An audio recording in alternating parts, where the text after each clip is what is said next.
Welcome back, everyone. Hope you're doing well today. We are starting off with a chat franchise here on YouTube. If you followed me for a while on Twitch, we do chat franchise every Tuesday, and this is where we take people from our chat, members of the DudeFood community, who have created players and put them on these rosters.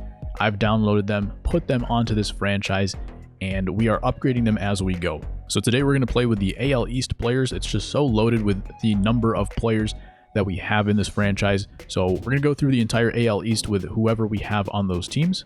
And we're going to do some player locks and see how well we can hit with these players. So let's get right into it. And we're just going to go down the list. So I think the first player that we have is going to be Kyle 23. He's the second baseman for the Red Sox. And then we'll just go down the list for the teams and see who we can use. And what we do is we go into a player lock for this player. We jump in there. Kyle 23 will say okay, and we'll jump into the game and we're going to see how well he can perform. Now, everybody in this franchise started off at around a 60 overall. All of their attributes were set at 50, potential set to 90. So not 99, but 90, and I'll explain that in a second. The way to upgrade their players, obviously, if you've played franchise before, you know that over the course of the season, people can be upgraded or downgraded depending on how well they play. And we're letting that take its course as well. As you see right here, Kyle's got some pretty good numbers. And by the end of the video, we will also check out who is in the lead for all the different kinds of awards, especially Rookie of the Year. And these games for now are being played on All-Star. We will move on to Hall of Fame in a little bit when people actually have pretty good overalls. But for now, everybody's playing on All-Star. So the potentials are set to 90 because I feel like if we set it to 99, then everybody would kind of be a little bit overpowered at some point, and then upgrades will be no longer useful. By the way, everybody's set at 24 years old.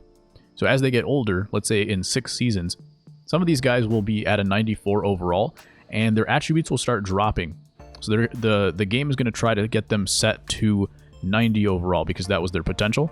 So they'll have to continue to upgrade their player to keep them at a certain level. So they could still get to a 99 using their upgrades, but the game will always try to push them back down.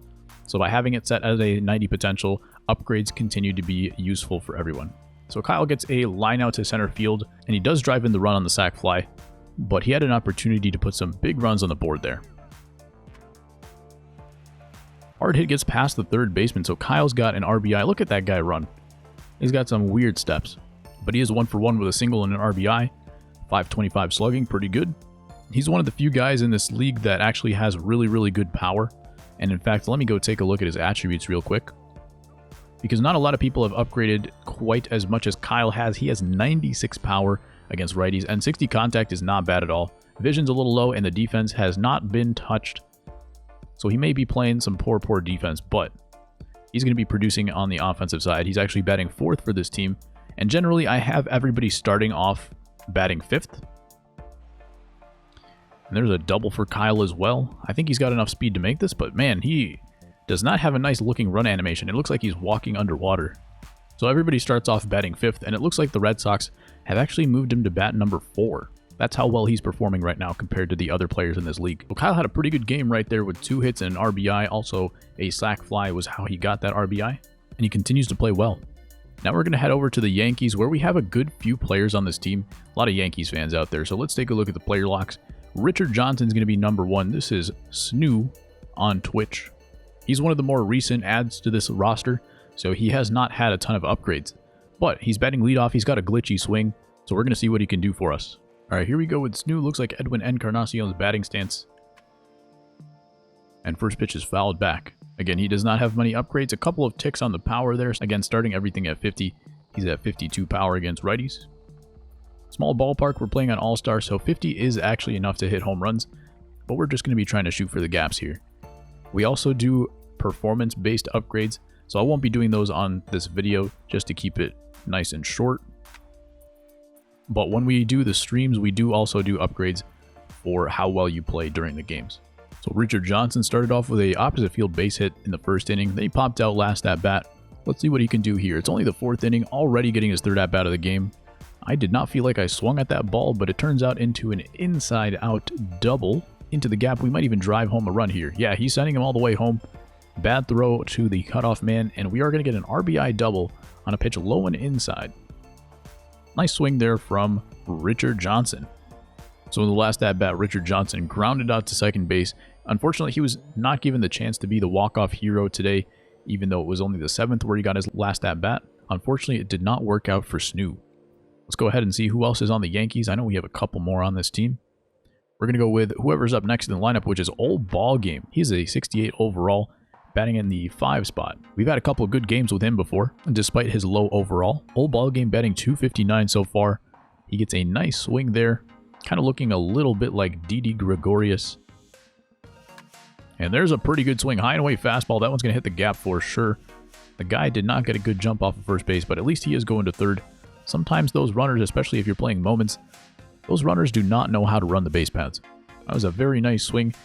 And like I said, some people did not get a chance to change their personalization. I created players for some of these guys based off of other players. And that's not what Old Ball Game looks like, but it's pretty close.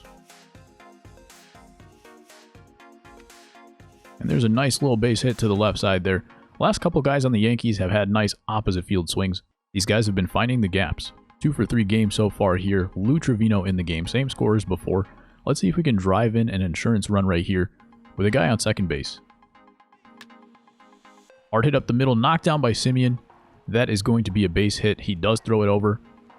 But no chance. He was basically on first by the time he threw it.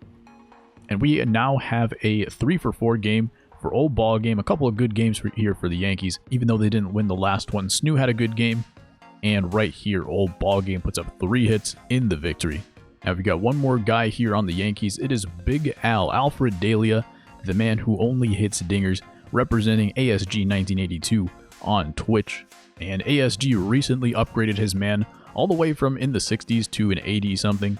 So he's got big power, 99 power against both righties and lefties. I'm expecting at least 2 home runs in this game, but we're going to see exactly what he can do here. Again, he just upgraded his guy, so his numbers might not quite be there. Let's take a look. His numbers have actually gone down. Not a whole lot of at-bats since he got upgraded so far, but he's batting 234, 10 home runs. I think he's going to have a big next month in the year. Let's see how well he can finish out the season. I will say out of the last few guys that I've used, this is probably my least favorite batting stance. It just doesn't feel right to me. Although it might actually be the same Edwin Encarnacion, just kind of the way that he's standing. Let's actually take a look at the replay. I want to see whose batting stance this is. From this angle, it definitely looks a little bit like Edwin. I feel like I've gotten under the ball a little too much with this guy. Let's take a look. Big Al, never mind. Forget everything I just said. He gets a bat flip. That's one of the 2 homers that we called so far. Big Al, living up to his name. Look at that man run the base paths. That's beautiful. Beautiful right there. That's what you want to see.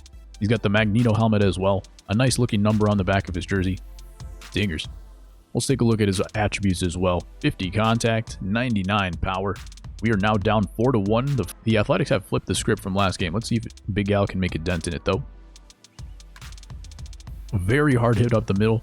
You're going to get max exit velo on that one, but it will be a short hop to the second baseman, who does end up throwing him out. So Al is now 1 for 3 with that 1 home run. I said 2 home runs in this game, so we need to make it happen right here. Unfortunately, we cannot hit a 5-run home run, but we're going to do what we can. That one's hit high and deep down the line. The right fielder does not move, and it slices foul. With a 2-1 count, you better believe we're going to be taking a daddy hack on a big fastball up in the zone. Let's see what we get right here. Oh, yeah. That's the stuff. Not going to be a home run, unfortunately. Oh, yeah, very top of the wall. That looked pretty good. Honestly, what are you doing with the fence in that location? Can we talk about this for a second? Why is there a fence there? Let's take a look at this replay, friends. You got a big left field fence and a big right center fence there as well. And this ball was absolutely tattooed high in the zone. Didn't think it was going to go. I thought it was actually going to be caught for a second. And we're going to hit the top of this wall. This wall is so tall. Actually, look how close we were. That actually hit the top of the wall and went down. Oh yeah, it went through the wall. That's a home run, boys. That ball should have bounced off the top of the wall and been a home run. That's not how geometry works, friends.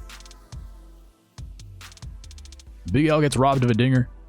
I think Ramon heard me. He did not want me to be correct on calling a second home run for Big Al. That's what happened right there. Unfortunately, it doesn't work out for him. He does get a double out of it. He does score a run in that inning, but no 2 home runs for Big Al. He did get the 1, but let's move on to the next team. The Yankees are done. They had a couple of good games there. Let's see who's up next. We also have a bunch of guys on the Blue Jays, including a pitcher. We're going to start off, though, with Felix Mercener. He is the third baseman for the Blue Jays. It looks like Mercener has some interesting splits here. He's got pretty good power against righties, but he's making very good contact against lefties. The CPU doesn't really have much control of the rosters and the lineups. I pretty much control all of them, so even if a player is not doing well, they will stay in the lineup. And Mercener strokes that ball to right, does get caught by Cody Bellinger with some good defense out there in right field, but a pretty nice swing to start it off for him. Kenta Maeda on the mound. It's still a 0-0 game. Second at bat here in the 5th inning. 2 swings so far for Mercener. Identical to the first one. This one is going to be the exact same situation as well. There's a good swing again. He's been all over the baseball in this game. Nice looking swing. He's going to get on base. Top of the 7th, setting up 2 guys on base for the number 5 hitter in the Blue Jays lineup. And he comes up here, the final out of the game. We're going to try to get on base versus Kenley Jansen in a 1-0 game. Pretty good pitcher's duel here. We've swung at every pitch that we've seen so far in this game. Not great results, although we've hit the ball pretty decent. There's another nice swing from Mercener. He gets the hanging slider, and it looks like it's going to die out there. I did not really check the wind in that game, and it was raining, so I don't know if the environment had a part to play in that. But unfortunately, Mercener only gets the 1 hit, and they do end up getting shut out. The Blue Jays have had trouble putting up some runs in this franchise so far. Let's see if we can go back to them and put up some more runs in this game. Here we have Jackie Quicklime, which I may have missed last time up, but he's batting .257 there. Vlad Guerrero Jr. playing first base. Got a pretty good batting average. Not a horrible record either for the Blue Jays, only 6 games under 500. So it looks like this team is an improvement over what they had in real life. Here we go with Jackie Quicklime. He's got 20 home runs, 65 RBI, and a nice mustache to go along with it. He did just change his batting stance. I know for a long time we've been using the Ben Revere batting stance for Jackie Quicklime. I know he just changed it recently, but I can't remember exactly who it was changed to. He does get that ground ball up the middle. They are going to send the man home. He is going to score. So Jackie Quicklime gets the RBI. If we had just scored these 2 runs last game, we would have won the game. But we have put up 6 here in this game. Pop out to center field here. And a quick look at his attributes. He is one of the original guys in this chat franchise. So he's got a lot of contact, decent power against righties, actually decent power against lefties too. So a nice looking card other than the defense here. Switch hitter. Probably should be performing better in the simulations than he is. Another low pitch to Jackie Quicklime. Finally we turned on it. We had to look downstairs to get that to happen. And that ball's hit into right center. And we're going to go back to second. Might be out here. Yep. Bad idea. Bad base running from Jackie Quicklime. I don't know what he was doing there. That's a questionable decision to say the least. I don't know who in their right mind would take that turn there at second base. He is 2 for 5 on the game. It is a 9-9 score. So they put up a big 4 spot at the bottom of the 9th. And we're going to see if we can turn that back around. All the momentum going in the favor of the Mariners, but we do get on base here with 2 outs in the 10th. Unfortunately, that run does not score. We are back in the top of the 13th. Jackie Quicklime, the leadoff man, is on base 3 out of 6 times, so he's doing his job. This one floats to the very top of the second baseman's glove. He cannot make the play, and we are on base for the 4th time in this game. And yet, the Seattle Mariners walk it off. Unlucky Jackie Quicklime. Really good offensive production there for both teams. Obviously, Toronto had 19 hits, although 2 errors, I'm going to guess, came back to haunt them. This will be our second to last game of the day. We are rounding out the AL East with the Toronto Blue Jays, which we have quite a few players on this team. And we're going to go with the pitcher, Spencer Cavicom here. He's going to be on the mound here. He's got an 8-10 record, 3.71 ERA, 155 innings, and some pretty decent, solid Major League numbers right there. Cavicom did start off the year, I believe, 0-5 with a 5+ ERA, so he's doing a lot better now. We're going to see what he can do. Last few times I've used his player in the Twitch chat franchise, he's performed pretty well against some good offenses. Low-key, I really like these Braves uniforms as well. Wow, we get 1 strikeout and already Cavicom has max confidence? What is happening here? I've never seen that before. Usually starting pitchers, they take about a full 9 batters with a bunch of strikeouts to get a full confidence bar. I've never really seen that after 1 strikeout. It must be that there's some kind of carryover with his confidence, or I guess maybe morale plays into this. I don't play a whole lot of franchise, but I know there is a morale basically rating that upgrades your overall temporary upgrade. So maybe his morale really helped that yellow bar right there. And right away we give up a base hit. So We do lose the yellow bar after the second batter, but it's very interesting to see that. Curveball's moving pretty nice today. Nice pitch on the low inside corner there from Cavicom. Nice play in center field, falling down. Probably Randall Grichuk. I know we had to move some corner outfielders. Yep, looks like Grichuk out there in center field. We did have to move a corner outfielder to the center field position just because we had a couple other corner outfielders for Chat Franchise, and that did happen for a couple teams. We had to move a couple decent players into less optimal positions, and we also had to move some bad defenders into bad spots like Grichuk into the center field, but he did make that play there. Slow ground ball to first base. Cavicom gets a nice jump towards first. Sometimes the pitcher does not get good jumps over there and ends up not being able to make those plays when it's player locked on him, but we make it there. Nice flip from the first baseman as well. Another hard ground ball. He makes that nice play. And again, that's what I was talking about right there. Sometimes they just refuse to throw the ball over. Sometimes the pitcher has a hard time getting there. This is a double play ball here. Mercenary's over there at third. Nice little turn. He pretty much did all he could, I think. Decent speed going both to second base and first base. But we only get the one. Cavicom has also upgraded his velocity recently. So he was a soft tosser to start the season. And very quickly he has upgraded his man to about an 85 overall. So he's got some velo, he's got some control now. That's probably why his numbers are getting much, much better as we go on. And of course, when I say that, I hit a guy on a 1-2 pitch. High and deep for Danzy spawns into left center field. Randall Grichuk with a nice running play out there as well. He does whiff that ball from time to time, but he makes that play just fine right there. Picking it back up here for Spencer Cavicom in the top of the sixth. 79 pitches thrown so far, and only one run allowed on a solo home run. And we have to go through the heart of the lineup here with Ronald Acuna starting it off. Very hard hit up the middle. Nice play by the shortstop. I believe we actually have Lourdes Gurriel playing at shortstop. Although that was his position coming up in the league.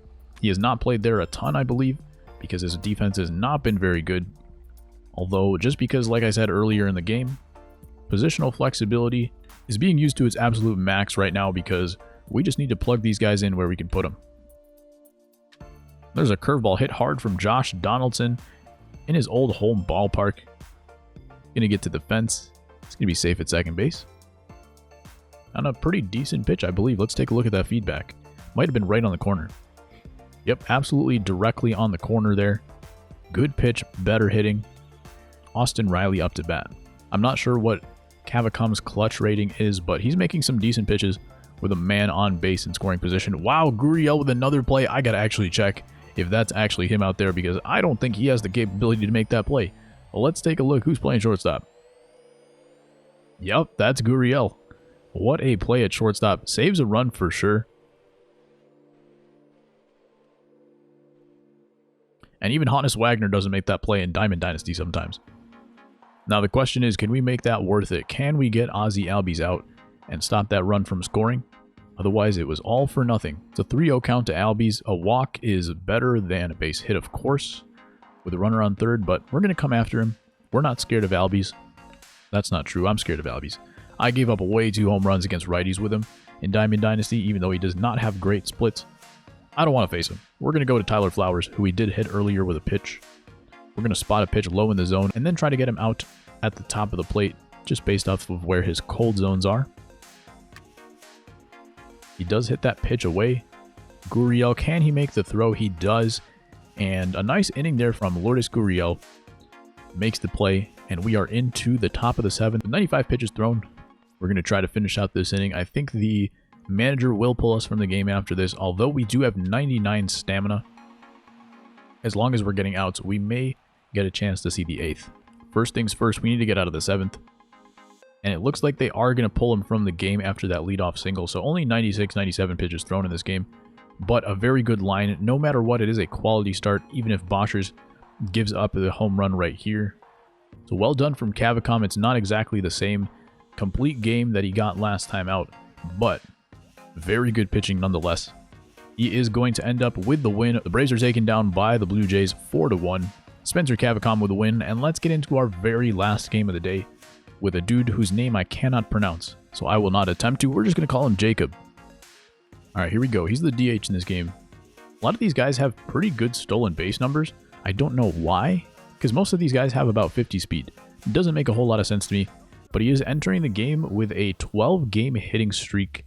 Let's take a look at those numbers, because he has not been upgraded much at all, and somehow he's getting the job done. Gets on base here with a single to right field. If you do look at the full name, you can tell it is a hockey fan. Obviously, a lot of guys here from the north playing on the Blue Jays. You may recognize the two names as a couple hockey players, and we're going to see how well that translates to baseball. We are swinging away with these chat franchise guys. That tends to be what happens when I play this on stream, that I end up swinging at basically every pitch, and a lot of guys are a little frustrated because their guy does not perform the way they would hope him to. And that looks like it's going to be an RBI double, a ground rule double to be exact. And we're going to come up here with the bases empty in the top of the 5th. Tommy Milone still in the game. Hanging curveball there. Got a little bit of a jolt into it. High and deep to center field. And actually not going to be played by the center fielder. I thought that was an out for sure. Somehow he whiffs on the baseball. The only question is, do they give him an error or do they give him a base hit? He is 3 for 3 with 2 doubles, so they did indeed give him a double, a base hit for that last swing instead of an error on the center fielder. And clearly I'm playing a lot better with these guys off stream than I do on stream. So maybe YouTube is the move if you guys want these guys to perform. Another fantastic swing there for Connor McDavid something. He's not going to drive in the run, but he does set up ducks on the pond with only 1 out and a tie ball game here in the 6th. They do not capitalize on that. We are here with a 4 for 4 game for Connor McDavid. And still a 4-7 ball game. Seattle actually put up runs and Toronto did not. We line out to center field. And it looks like that's going to be the last at bat for this game. No, it is not. I take that back. The Toronto Blue Jays have come back. Both of these teams have some porous bullpens, and both have blown big leads in this series so far. Connor McDavid with a big swing to right field. That ball's hit high and deep, and it is gone. 3-run homer. It is 11-7. Big swing. What a game here. Unreal. Like I showed you at the beginning of this game, this man does not have the attributes. He's got about 50 everything. He is not upgraded whatsoever, and somehow he is putting on a show. We got to see the stat cast on that one right there. It did feel to me like the ball carried a little bit from wind. I don't know what the wind was, but I did not expect that ball to be a home run. I will tell you that much. So that game ends up as a 1 home run, 3 double game, and a 5 for 6 performance for Connor McDavid. The Blue Jays put up 8 runs in those last 2 innings. And that's the way we're going to end it off right there. We just went through the entire AL East for this video, and that's about as far as we can go. So that's going to be it, guys. We almost get through the end of this month right here. In fact, I'm going to simulate until September, and let's take a quick peek at some of these awards.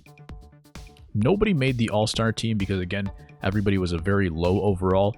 Nobody's really going for MVP or anything like that, but we do have a couple guys trying to push for that Rookie of the Year, not in the American League, but in the National League. We have Babe Church, who's come on very strong here at the end.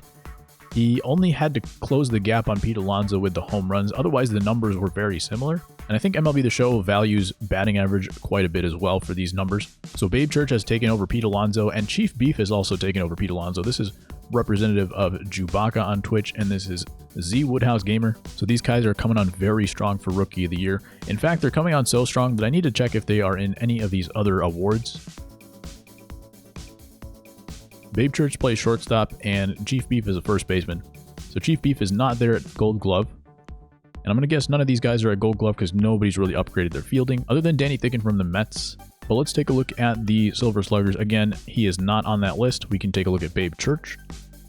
For shortstop, he is also not on the list. So the only thing we're really looking at as the end of the season comes up, we are just looking at Rookie of the Year for the National League. Those two guys are going to be in it to win it, and we're going to see who can come out on top. So again, that's going to do it for me, guys. Chat Franchise is going to be back here on YouTube. It's on Twitch every Tuesday. And if you'd like to be a new participant in it for the next season upcoming, just make sure to check out one of the streams on that Tuesday and I can give you the information that you need to send me. And we're going to continue to do these kinds of videos from time to time, featuring as many players as we can. Today we just went through the AL East. I would imagine for future videos that we could probably do 2 or 3 divisions at a time.